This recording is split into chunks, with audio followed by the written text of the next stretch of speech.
បាទសូមគោរពជំរាបសួរទៅកាន់ពុកម៉ែបងប្អូនជាទីគោរពស្រឡាញ់ទាំងអស់គ្នាផងដែរថ្ងៃនេះគឺខ្ញុំមកនឹងធ្វើការ review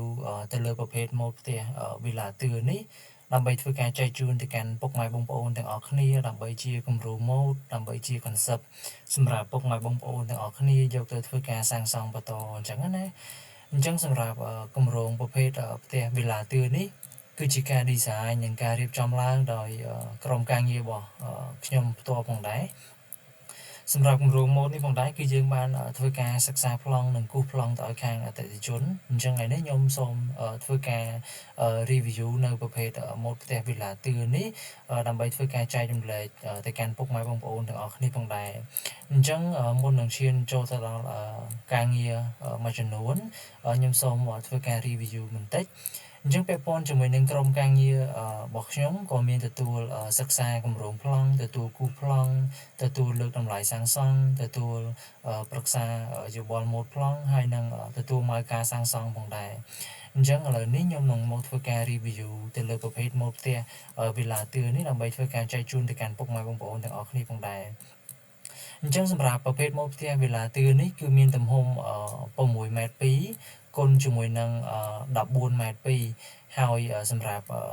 ផ្នែកទៅសកឡោនហក់ចេញមកខាងមុខនេះវេរ៉ង់ដាខាងមុខនេះគឺមានចំនួន1ម៉ែត្រ1.8 ម៉ែត្រអញ្ចឹងណាពុកម៉ែបងប្អូនទាំងអស់គ្នាហើយតម្លៃនៃខឿនតួផ្ទះខាងក្រោមរបស់យើងគឺយើងឡើង7ទឹកហើយជញ្ជាំងរាងផ្ទះរបស់យើងនឹងបន្ទាប់ពីយើងឡើងខឿនហើយគឺសាច់ផ្ទះនេះគឺឡើង4 ម៉ែត្រជាងចូល4 ម៉ែត្រមួយទឹកអីហើយការងារជ្រីខាងលើគឺចូលខ្ទង់5ទឹកអីទៅលើប្រភេទម៉ូដផ្ទះនេះហើយពាក់ព័ន្ធជាមួយនឹងម៉ូដផ្ទះនេះគឺមានលក្ខណៈពិសេសត្រង់ថាយើងមានសសរកឡោនហ្នឹងចំនួន4ដើមសសរ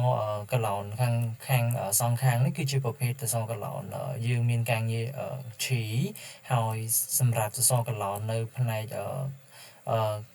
កដាលផ្ទះយើងសងខាងផ្នែកខាងក្នុងហ្នឹងគឺយើងបើសសរកឡោនមូលក៏ប៉ុន្តែជាលក្ខណៈលាតអត់មានការងារជ្រីទេហើយអមជាមួយនឹងជ្រីក្បាលសសររបស់យើងគឺមានលក្ខណៈស្រស់ស្អាតមែនទែននៃប្រភេទការងារផ្ទះមួយនេះផងដែរហើយទៅលើការងារទ្វារឈើខាងក្នុង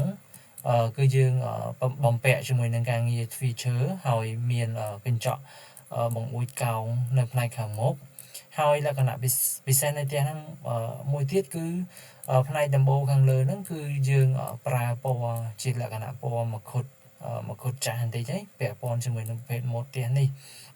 អញ្ចឹងសម្រាប់ពុកម៉ែបងប្អូនមានតម្រូវការទៅលើការសិក្សាគម្រោងម៉ូដប្លង់